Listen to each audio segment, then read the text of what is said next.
بسم اللہ الرحمن الرحیم۔ ایک بہن کہتی ہیں، ایک دن میں اپنے گھر کی صفائی کر رہی تھی، اتنے میں میرا بیٹا آیا اور شیشے سے ایک شاہکار گرا دیا اور وہ ٹوٹ گیا۔ میں اس سے بہت ناراض تھی کیونکہ یہ بہت مہنگا تھا اور میری ماں نے مجھے دیا تھا اور میں اسے پسند کرتی تھی اور اسے رکھنا چاہتی تھی۔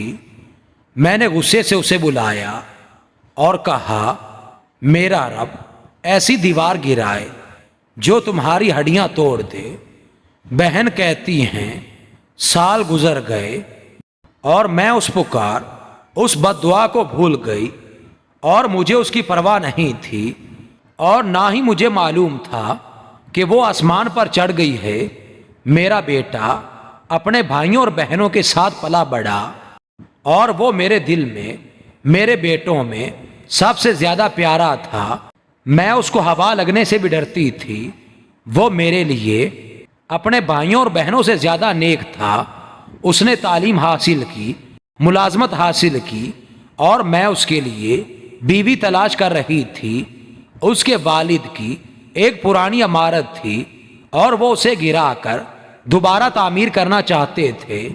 میرا بیٹا اپنے والد کے ساتھ عمارت کی طرف گیا اور مزدور منہدم کرنے کی تیاری کر رہے تھے اور اپنے کام کے دوران میرا بیٹا اپنے والد سے دور چلا گیا اور کارکن نے اسے نوٹس نہیں کیا تو دیوار اس پر گر گئی۔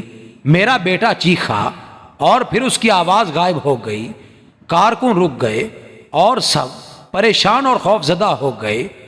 انہوں نے بڑی مشکل سے اس سے دیوار ہٹائی اور ایمبولینس آئی اور اس کا جسم لے جانے کے قابل نہ رہا تھا کیونکہ شیشے کی طرح گر کر ٹوٹ گیا تھا۔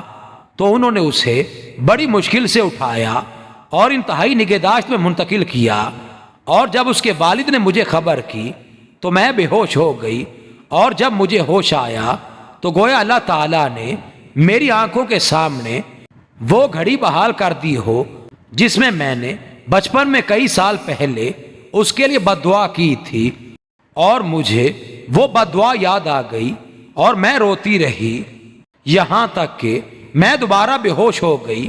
جب ہاسپٹل میں مجھے افاقہ ہوا تو میں نے اپنے بیٹے کو دیکھنے کے لیے کہا۔ میں نے اسے دیکھا اور کاش میں نے اسے اس حالت میں نہ دیکھا ہوتا۔ ان لمحوں میں دل کی دھڑکن رک گئی اور میرے بیٹے نے آخری سانس لی۔ میں نے روتے ہوئے کہا، کاش وہ دوبارہ زندہ ہو جائے، گھر کے تمام فن پاروں کو توڑ دے، بس میں اسے نہ کھوؤں۔ کاش میں گونگی ہو جاتی اور اس کو بد دعا نہ دیتی۔ کاش کاش کاش، لیکن کاش لفظ کا وقت پورا ہو چکا تھا۔ ایک شخص عبداللہ بن مبارک رحمۃ اللہ علیہ کے پاس اپنے بیٹے کی نافرمانی کی شکایت کرنے آیا۔ ابن مبارک نے اس سے پوچھا، کیا تم نے اس کے لیے بد دعا کی؟ اس نے کہا، ہاں۔ عبداللہ بن مبارک نے کہا، جاؤ، تم نے اسے خراب کر دیا ہے۔ اپنے بچوں کو غصے میں بد دعا دینے میں جلدی نہ کریں۔ شیطان مردود سے اللہ کی پناہ مانگے۔ اپنی زبانوں سے وعدہ کریں کہ وہ اپنے بچوں کے لیے کامیابی اور رہنمائی کے لیے دعا کریں، ان کو بد دعا نہ دیں، اور جان لیں کہ اپنے بچوں کے لیے بد دعا کرنے سے ان میں فساد، ضد اور نافرمانی بڑھ جاتی ہے۔